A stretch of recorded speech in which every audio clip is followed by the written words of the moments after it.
Je donne toujours le nom divin. On dit, ah oui, le divin, le divin, le divin. Ça freine des fois certaines personnes. Mais en fait, on pourrait dire, on ne va pas dire le divin en nous, mais on va dire l'humain en nous. Imaginons qu'on ne soit pas encore humain, qu'on soit encore des animalos humains, dans un processus d'évolution. Et dans notre cœur vit l'humain, le vrai. Celui en devenir, celui qui aime, celui qui entend, qui comprend, qui guide, celui qui est relié, celui qui veut fleurir. Imaginons ça. Donc en fait, on va plus parler de divin, on va parler dans la reliance avec l'humain en nous.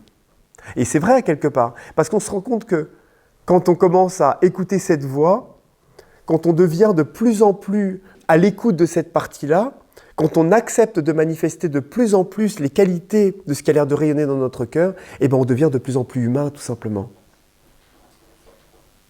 Et moi, je me rends compte que quand je me connecte à mon âme, à cette partie manifestée individuelle divine, c'est pas un être divin que je vois, c'est un être humain, un vrai être humain, une vraie conscience humaine, telle qu'en tout cas, j'aurais envie de l'imaginer ou de la rêver. Mais c'est pas du tout déconnecté, c'est pas du tout perché. Cette partie dans mon cœur, elle me parle pas de vaste, elle me parle pas d'absolu, elle me parle pas de reliance avec les êtres de Sirius sur d'autres planètes, de constellations, de décorporation, de machin. Non, non, elle me parle de quelque chose de très très simple. De quelque chose de même ultra simple.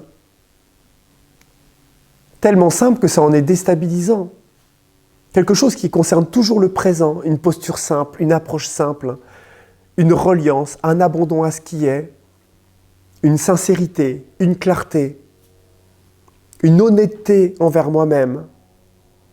Comme si elle tentait d'ajuster en permanence et de rendre parfait chaque instant. Comme si la sculpture était le présent, quelle qu'elle soit, quoi que ce soit. La sculpture du présent, avec comme outil ce que nous avons manifesté, ce que nous avons accepté d'incarner. Donc c'est pas quelque chose de difficile en tant que tel, c'est pas complexe. C'est en fait très très simple. Et je veux vous dire par là que nous ne sommes pas seuls. Avec toutes ces années, cette reliance et cette intimité, en tout cas à laquelle je me sens personnellement relié, je ne la donnerais même pas pour 4 milliards, ne serait-ce que quelques mois ou quelques années. Je pense qu'un être est riche et commence à accumuler une véritable richesse quand il a commencé à se relier à sa propre source d'abondance. Et la source d'abondance, elle n'est pas dans la loi d'attraction. Elle n'est pas dans la capacité à manifester des pensées positives et patati et tatata, ou à tenter de bricoler ou de marchander avec ses rayonnements, ses fréquences, en vue de négocier vibratoirement des forces qui vont répondre à notre sphère égotique. La richesse, elle est dans cette honnêteté et cette profondeur de se livrer à soi-même et d'être prêt à s'abandonner à notre vérité intérieure. Elle n'est pas ailleurs. Pour ma part, elle n'est pas ailleurs. La richesse, elle est dans notre cœur. Elle n'est pas ailleurs.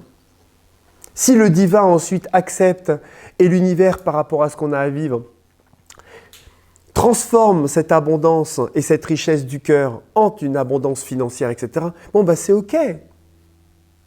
Tant mieux ou tant pis, parce que pour certains c'est tant pis. Mais profondément, elle n'est pas là, la véritable source. Elle est dans le cœur.